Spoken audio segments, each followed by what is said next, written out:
Hey, Andrew, guess what? What's that, Sam? We won a goalie interference challenge. First time for everything. Yes, it is.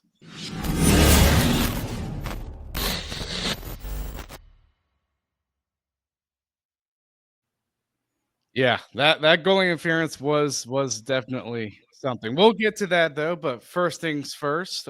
Uh Podcast news. We have a great partnership with SeatGeek. You get $20 off your first purchase if you use promo code Caniac Reports on all one word. It's a great deal for you to try to save some money on tickets, whether that's to a hockey game or that's to a comedy show or whatever. And also another thing too is Caniac Report Plus is out for Apple listeners specifically.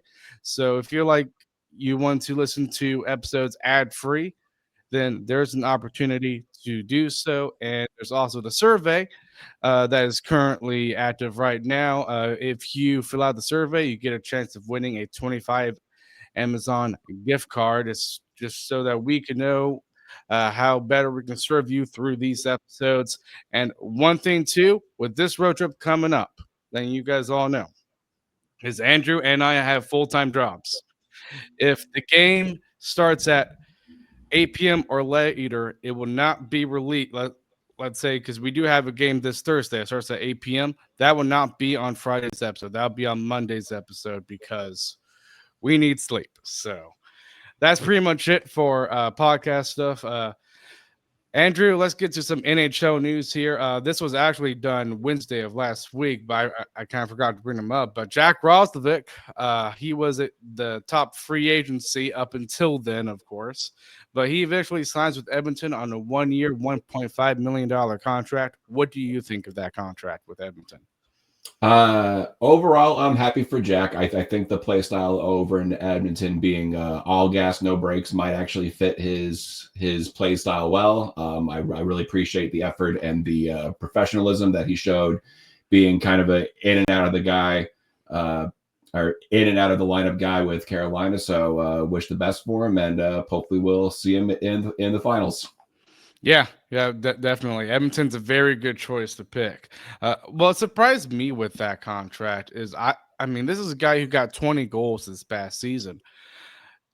Is this like a home? Is this like a discount that he's kind of giving to Edmonton, Andrew, or do you think that he should have been paid a little bit more, like around the 2-3 million range? From what I heard from guys like Elliot Freeman, it sounded like he was kind of holding out for a bit of a longer term deal, which, who wouldn't want a bit of stability after a 20 goal season? But Yeah. you have to remember, he started the season off really hot, which is where the bulk of those goals came from. Mm-hmm. So I think that worked against him. I think teams might have been a little bit worried that it was a flash in the pan, him being on such a good team.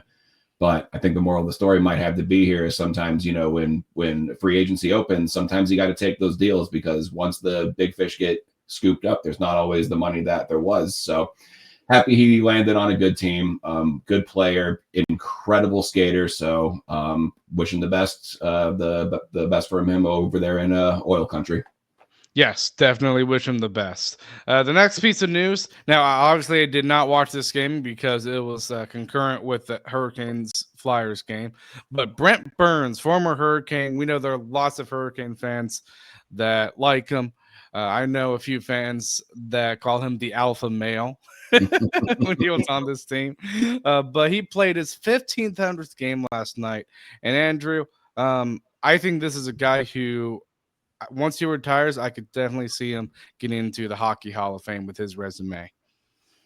Yeah, I think he should. I think Rod should get in first, but we'll talk about that, I'm sure, at length at some point. But we will.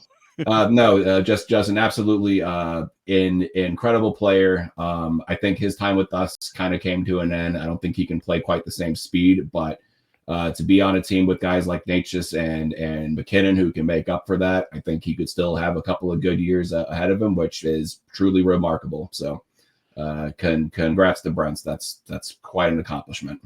It really is. And he's kind of playing in a third pairing type of role, which I think really suits him, to be honest. Kind of like what you said. He's not the same player that he kind of was a few years ago, but he's still pretty decent. Yeah, he probably should have been there last year. I think his career of being, on so many good teams, those, we forget sometimes how just nasty the 2010 Sharks were, Yeah. and he never got a cup. So I do think maybe Brendan Moore kind of saw himself in that a little bit because he didn't get his cup till later on. So I think that may have been a mistake these past playoffs, is keeping him on that top pair, and that is in no way a slight to him. Father time catches us all, and Yep. for him to obviously be showing the age and still at this level, great player, great Yep. player. Yes, very, very good player. Well, that's kind of it for NHL news. Kind of been a bit light on that type of stuff. Now let's get to some Hurricanes news, Andrew. Obviously, news came about on Pyotr Kochetkov. Brendan Moore was asked yesterday about him and said that he was week to week. And Andrew, when I heard that, I was like, I mean, Brendan Moore also says that he has faith in Busey. It's just, I I really wonder about our goalie situation there. What do you think?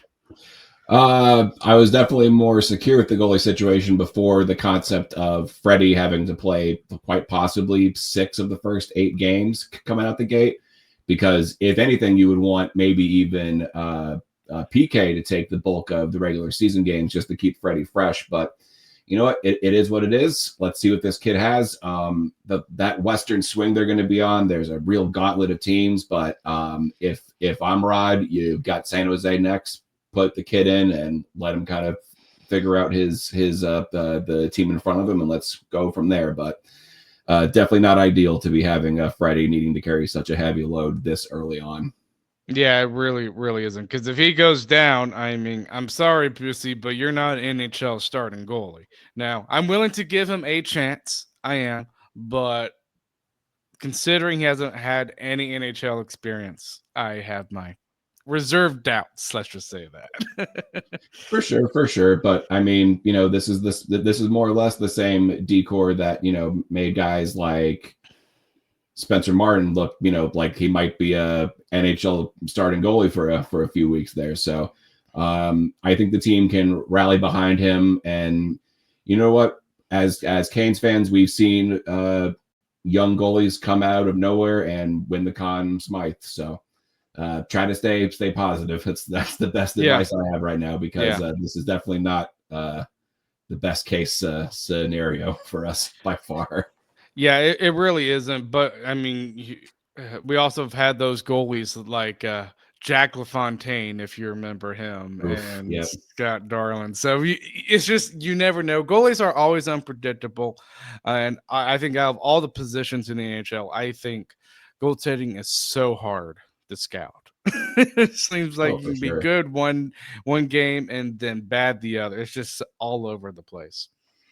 Well, and I think it's the only position in sports that can really compare it to being a quarterback of a football team, in that you can play great, but just like in football, if your line's not going to block, if your receivers aren't going to catch, if your D pairs are letting guys go up in the slot, and these are the best players on earth, and they're gonna beat you if they have open shots. So in a game where 4 mistakes looks like you had a terrible night, I think sometimes we are quick to blame the goalies.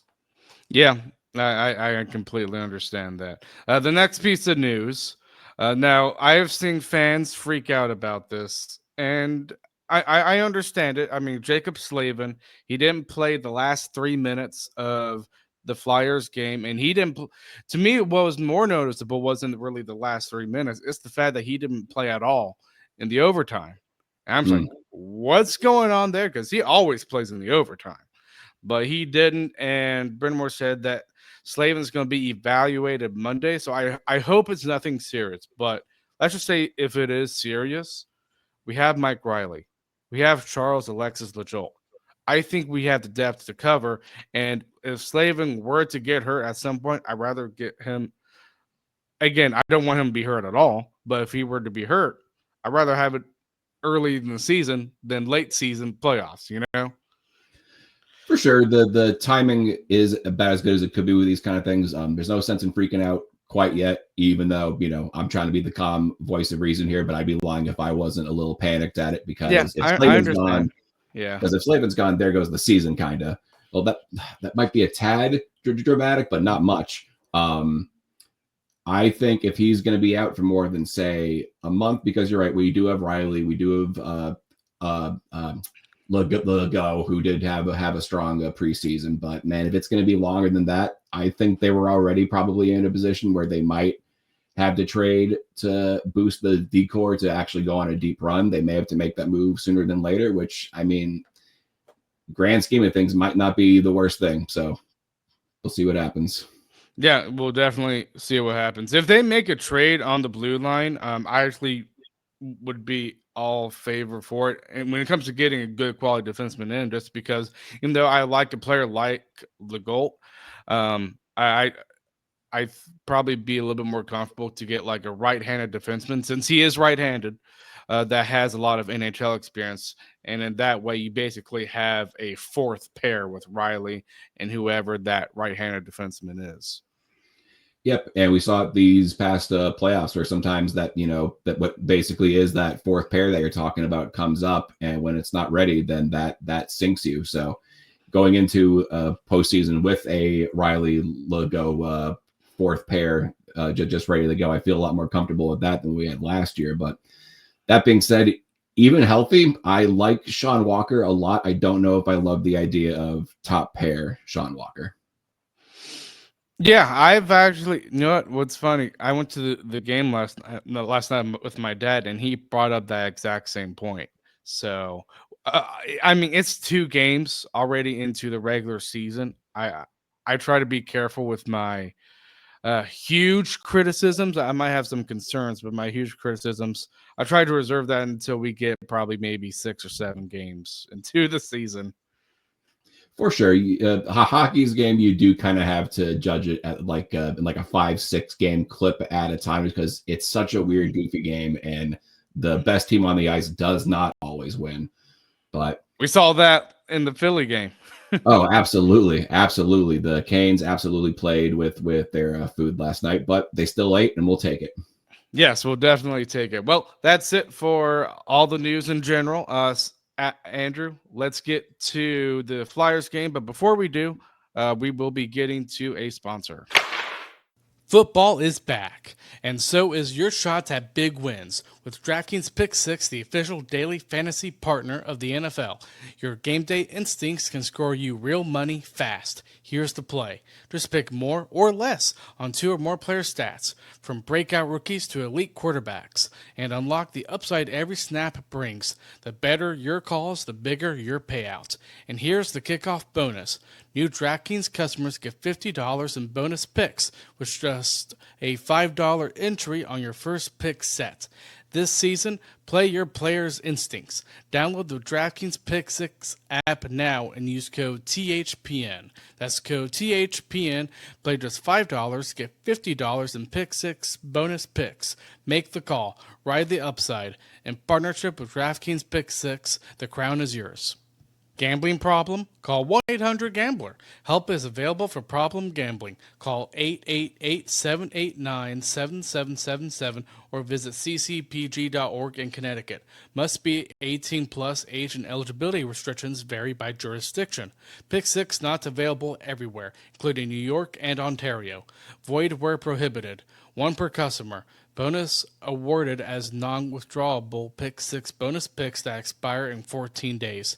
Limited time offer. See terms at pick6.draftkings.com/promos. All right, Andrew. Kind of like what you said. Messy win. Playing with their food while winning. And all that type of stuff. And they really did kind of show it throughout this game. They were just giving the puck away way too much. But I think this just shows how good of a team Carolina is. Even with all the giveaways, they somehow managed to win. Yeah, I think that's the right way to look at this game. Obviously opening up against the Devils has its emotional content to it. And then this game going into it, there's, they're human beings. There's no doubt they're going, I'm about to be on the road for 2 weeks. So that was probably kind of at the back of their minds. And then you have a team like Philly come in where, kind of figured to finish in the bottom of the division, so that maybe they took their foot off the gas a little bit, which early in the season you can forgive it to an extent, but the skill took them over the edge, and I think Stahl showed why he is still the captain, because his line absolutely dragged them to victory. They did. That was, I think, the best line out there. And I would say probably the second best line. Probably maybe KK's line. You could maybe say I think the Stankoven line, but I think you and I can both agree first line, the Aho line, did not play so well. No, and I think the top six in general, we need to have a little bit of patience with them, because Yeah. Ehlers being new on the top line's big. Stankoven having to learn to play center at this level is going to be a bit of a learning curve. So for the bottom six to really kind of carry these first two games, that's a great sign. It's a great sign. It really is. Now, obviously, in the first period, Owen Tippett, he starts the scoring off from connecting his egress. And this first period, I mean, coming out of it, 1-0 Philly, us fans we're frustrated because this team had, 3 opportunities on the power play, and they did kind of nothing with it. Yeah, kind of like the last game where I felt like, watching it, I was like, okay, it looks good. It looks good. You got to finish, otherwise it doesn't matter. So I do still find it encouraging that it seems like the power play is being a little bit more straight ahead with how they're going to approach it. But kind of like how we talked about in the last podcast, I think that's where they get in trouble, though, is they have a couple of these games, and let's hope that, against a team like San Jose, where they think, where they know that they're the superior team, that they don't try to pull up, fancy video game type plays. That's my big concern with the power play, is that they've gotten a little bit of that pushback that, okay, maybe just doing it this way is not going to work, so now I got to do something extra. And a lot of times you don't. That's what gets them in trouble. So mild concern there. Yeah, there is. And I will say one thing too about the power play. I kind of trust a second power play unit right now a little bit more than the first, because I feel like there's more of a willingness to shoot the puck with that second power play unit. Right. So I think guys like Aho definitely fall into the thing I was just talking about, where they overthink a little bit, whereas that second power play unit, they're just going for it, not really thinking, just pucks on that and see what happens. You got the extra man, hope that that's going to lead to an open rebound or just a lucky bounce, because sometimes that's hockey. Sometimes it is just putting yourself in position to getting those lucky bounces. Yeah, and that's what happened with the typical. Now, here's the thing with that typical. While I don't mind the goal, I do not, for the record, I don't blame that on Anderson at all. But I was more concerned with the fact that Tippett was wide open in front of the net, right in front of Anderson, and none of our players were right there with him. That was my biggest concern than the actual goal itself, because the actual goal was just pure luck. Right. So I have it in my notes here that was looked like it was KK Nikishkin had the chance to, or no, wait, sorry, that was the second goal. But still, I think it kind of works for here too, where they've been a little bit pass happy with their clears instead of just carrying the puck out, and that's what's getting him into trouble. And I know that they want the defenseman to be very active in the rush, active in pushing it into the offensive zone. But if they're going to keep being kind of loosey-goosey with these breakout passes, that's going to keep happening. Yeah, it really is. So 1-0 Philly, obviously heading into the second period. Now, second period was a lot more eventful. We had 4 goals in the second period. You had Blake kind of coming up, and he actually gets the pass from Nikishin, but he makes a unreal play. He kind of jukes the Philadelphia player lying on the ground, shoots it, it rebounds right to Stankoven, and Stankoven sees the big empty net, and he scores. So I like seeing that because they're part of that top 6. Yeah, and for 2 young guys to play with that type of just calm and intelligent nature, because it would be easy to think that, Blake might see that defender coming in, sliding in, and just try to put the puck on. But to toe drag it like that, to have the presence of mind to just wait that extra second, that was an incredible play. And then kudos on Stank for finishing it. But the whole play starts with a great breakup pass by Nikishin. So 3 young guys just making a tremendous play. And Nikishin is still showing from the last game that he's been playing pretty good. I'm really happy with his development. Oh yeah, two games in, you can't really ask for a whole lot more. It'll be interesting to see what happens if Slavin is out long term, if he sees his minutes increase. Mm-hmm. But so far, so good, man. You're making a great first impression. Yes, and you can tell Brendan Moore's kind of protecting him because his ice time isn't really up there with the other defensemen. But I think it's a matter of time. It's not a if it's a win when his minutes will be increased. I agree. I think the biggest thing we need to see from him, which we've already kind of seen it, is I think physically it's all there. It's can he make those quick decisions that you need to if you want to be a productive Mm-hmm. guy in the blue line, and especially with how much offensive talent he has. But I mean, whether it was that breakout pass or that pass to Ghost in the last game that set up the Taylor Hall tip, he's off to a great start, man. Great start. Yes, definitely. Now, unfortunately, and this has kind of been the theme with Philadelphia in this game, whenever we score, they score. So Bobby Brink, he scores, and that was kind of off of kind of again us just giving the puck away. KK's kind of along the boards there along with Nikishin. He kind of gives the puck away. I believe that was him. You can correct me if I'm wrong, Andrew, but was it him?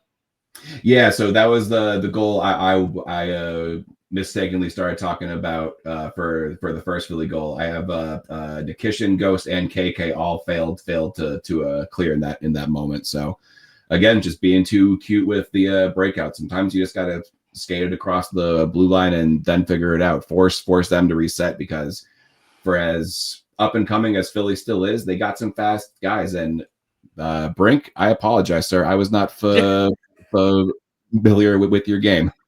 Yeah, he was again best Flyers player out there. But I would say out of all the goals of that night, that might be a goal Anderson probably would like to have back. But regardless, I think it's arguable just because I kind of view that as the other goal against New Jersey, where it was just a lethal shot. So it really was. For sure. And with the, just like with the glass goal in Jersey, like, yes, you do have to tip the cap to the shooter a little bit. But that being said, I think Freddie, when he's on his game, maybe he doesn't stop both those shots, he stops at least one of them. Yeah. So Freddie, I would definitely say, has not been peak Freddie yet. So hopefully he can kind of crank it up a bit as the season gets going. But Yeah. But he's been good. I'm not criticizing him for this game. I really am oh not. no, he's made some really good saves. I mean, really, without him, Philly had a couple of moments where they probably could have scored a few goals. Which I think this happens with the Canes sometimes, where they're so good at suppressing the other team's shots that it's almost like our goalie can get a little bit cold. So then Yeah. when that Yep. first shot comes on, the first one in 10 minutes, and it happens to be a 2-on-1 snipe. I'm not sure how you really remedy that, because you can't just let players of this caliber just take shots so that the goalie can feel some pucks. But I do think that's been a trend with this team for a couple seasons now. Yeah, it really has been. I mean, we suppress shots so well. It's just you really wonder about our goalie, what the mentality is there. So that's a very good point to bring up. But obviously, after that Brink goal, Andrew, we have two goals coming from the Hurricanes. To me, I thought this was probably. I mean, the stall goal was good too, but I thought this was kind of a little bit more of a highlight reel in the fact that Robinson he comes up with the puck, makes an unreal pass to Hall, and Hall was able to just deflect it off his stick, goes into the net. I thought that was impressive from Hall. Yeah, to be honest, when both Hall and Robinson got their extensions, it wasn't that they were brought back. I was a little surprised that they were given so much term. I mean, granted, that does make them a more valuable trade piece. Should that be what happens in the future? But two games in, they seem like they got a little bit of a natural chemistry going. So if KK can maybe find his shot too, that fourth line's looking like it could be dynamite. Yeah, and honestly, if those two players are doing really well, like I've heard Adam Gold say this, like if KK can just win the face off and not hurt the team, then he's probably fine as that fourth center. Now, if he's playing as a second line center, you have to produce. You just have to. But as that Right. fourth line center, scoring isn't really a top priority for KK, would you say? Yeah, I think KK on a different team, I think, is a solid third line center. Unfortunately for him, we have maybe the best third line center in the league in Jordan Stahl. Yep. That being said, I think with KK, the talent's all there. Just the things you see him do, he just doesn't finish plays. And I think that that's all between the ears. I don't know if it's that he's too nice or if it's a confidence thing, Yeah. but he'll have a goal every like 10th game where he just rips something from the slot. And it's like, that's been in there the whole time. Yep. He has a decent shot. He really does. He's a good player. I think he's just a bit of a head case. Which I He mean, is. he is still young. It feels like he's been here forever. But that being said, he is still a young guy. So maybe he can figure it out. Whether it's in Carolina or not, I don't know. If they wind up making that trade for a demon, I think he's probably a piece going the other way. Because again, I think a team that needs a good bottom six center, he would be great for that. And we do still have Jankowski waiting in the wings, and Suzuki actually looked halfway decent in the preseason too. So not trying to write off KK yet, but if he's not looking at Stankoven in the second C slot and taking that as, granted, you want the guys to worry about the team, but if that's not eating him every second, then that's a problem. It is. I completely agree with you. And I would say to me, the frustrating thing about KK, I mean, you mentioned Jankowski. When he's at his worst, I kind of prefer Jankowski over KK, to be honest. So it's just one of those things where it's just, there are times where, yes, he's good in the lineup, but there are times where he's not so good where I'm like, okay, I think we need Jankowski in. Yeah, I think Jankowski plays with a more straight ahead style that is just more baseline impactful. It's knowing that KK does have, I think, a significantly higher talent ceiling. He It's does. just a matter of him finally being able to get there. And we've been waiting on that for a few years now. And it's to the point now where, I think Stakoven's done an admirable job to start the year. But, I think ideally you don't have a guy that, that small manning your second line center position. I mean, it could work out great, but you look at KK, you look at his size, his natural talent that he has. It's been a huge letdown so far, and I think I personally have been a fan of the kid because I can see it. I can see that it can all be pieced together, but it hasn't happened yet. And I do think this season he's got a couple of months to prove that he's still a big part of what this team wants to do. And if not, I hear Vancouver is nice in Yeah. the summer. I hear that too. But the next goal here, going back to the game, you have Jordan Stahl scoring from a great pass from Martinook. And like what we said a while ago, that line was the best line for the Hurricanes. And just seeing that line last night, I was like, what makes them so effective is they play it simple. They know they're not Aho or Jarvis level, but they just play it simple and it works. you know? They play the game the right way. I'm really excited to see what Carrier does with a full season. Yeah. I think just him being out for so long last year, I think us as a collective fan base have kind of slept on him a little bit. But if you look at his resume, the guy's a winner. So how long that line stays together, who knows? Because we've seen it in the past too, or whether it's Jarvis or Svetch, guys who are maybe struggling a little bit with the finer details of the game. You put them on that line, and Stahl and Martinook are both just such do every little tiny thing right, and then good things will happen type players that I think that's infectious. So I loved seeing Stahl get that goal because he really deserves all the recognition in the world, in my opinion, for what he does. Oh, I completely agree. And I'm glad you mentioned Carrier because last night against Philly, he laid a huge hit. And I think it was Mitchkov that didn't like the hit, came up to him, and he got sent to it was Mitchkov that got sent to the penalty box, not Carrier. So I like Carrier, really, really do.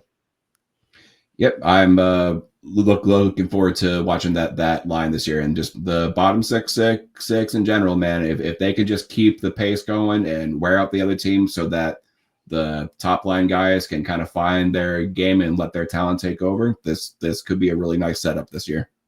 Yeah, it really could. Now, unfortunately, in the third period, you have Travis Sanheim scoring, and what's frustrating is that was against the top line, which was Aho, Jarvis, Ehlers, and that was kind of Jarvis's man right there on Sanheim. And again, that's a goal I do not fault Anderson on. It's more on the team in front of him that hasn't really played its A game against the Flyers, but they tie it, and then we go into overtime, Andrew. Overtime. I'm sure everybody's waiting to hear our opinion on this. The goalie interference. Now, what's funny is it wasn't the Hurricanes that actually challenged it. It was Toronto that called down there. And they're like, you guys need to look at this goal. And I mean, I wear my emotion on my sleeve when watching these games, so I didn't know the goalie interference thing.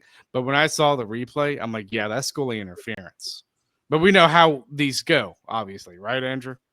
Yeah, it's almost worth not even giving your opinion until the call's made, just because there's been times I thought that it's been obvious one way and then it goes the other. But I mean, Sanheim comes in with a full head of steam, stick hits the pad, he's in the blue.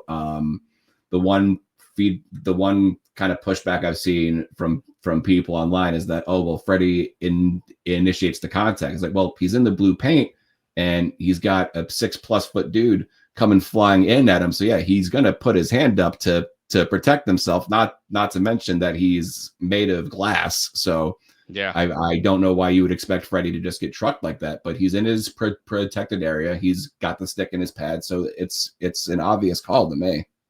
Yeah, and let's say if the roles were reversed, where it was one of our players running into the other team's goalie like that, I'd be calling that out as well. It's not just because I'm a Hurricanes fan. Like that's actual goalie interference. Oh yeah, for sure. You know, the only thing I would say as a Hurricanes fan is I'm still just kind of shocked that we got the call, Yeah, because it feels like we always get those against us. But then again, it was Toronto asking for it, not Rod. So we'll leave that at that. I know. I'm happy. And what's funny is when the ref said that the play was being overturned, he said the play's being overturned because of the situation room. Mm-hmm. So the situation room had to fill in, or else the refs weren't going to do anything about that goal. Yeah, I don't know. I don't know how I feel about that yeah. personally. You hate to talk about the refs. I think the NHL, like, they do a pretty stand-up job for just how incredible it is that they can even pay attention to what's going on the ice. But there's always been that little bit of, Rod had his couple of moments in his first season, Yep. and it feels like they haven't fully gotten over that. And maybe that's just me sticking up for our guy there, but Yeah. Well, I mean, I like Brenda Moore being fiery like that. And I think every coach should have some venting. I really, really do. Like they're as emotional as the players are. Let them vent. Now, if it goes on for like 5 minutes, then okay, at that point, like, yeah, they probably need to shut up, but allow some venting. Oh yeah, well, we're all ACC basketball fans, and we know that sometimes Roy or a K, losing their mind for a second, that does kind of shift the game. You laugh at it when it's the other guy, but when it's your guy, you get fired up for that. Yeah. So Rod, especially being someone that he he played at this level really not all that long ago in the grand scheme of things. So him kind of being in the battle with the guys, I think for a coach like him, I think that's important. Now, as he gets older and more, distant from, being a player, maybe that does have to change a little bit. But at this phase of his coaching career, nah, man, I want you to be, a step away from hopping on the ice yourself. That's how I want Rod to be. Yes, definitely. And obviously, with that overturned goal, Andrew, the guys that we were critical of, the Aho, the Jarvises, well, they come through. Aho passes it to Jarvis for the one timing position, and Jarvis, elite shot. from Jarvis. I'll give him credit, even though I did not think he had a good game. That was an incredible shot. We win it, and we kind of got away with the win there. But the most important thing is we got it. They don't ask how, they ask how many, but you're right. Absolutely lethal shot. Bar down, Aho with the great pass, Ghost setting it up from behind the net. But this is what we've grown to expect, whether it's Jarvis or Natchez. Aho is an overtime wizard. Oh, he definitely is. So the last thing I want to talk about is the Canes are about to embark on their 6-game state trip road fair, whatever you like to call it, because I call it the I forgot the name. I I just completely forgot it. But they're basically gone because of the of the thing that The they state have, fair. the state fair. Yeah, I don't know why Yeah. that blew up in my mind, but yeah, the state fair.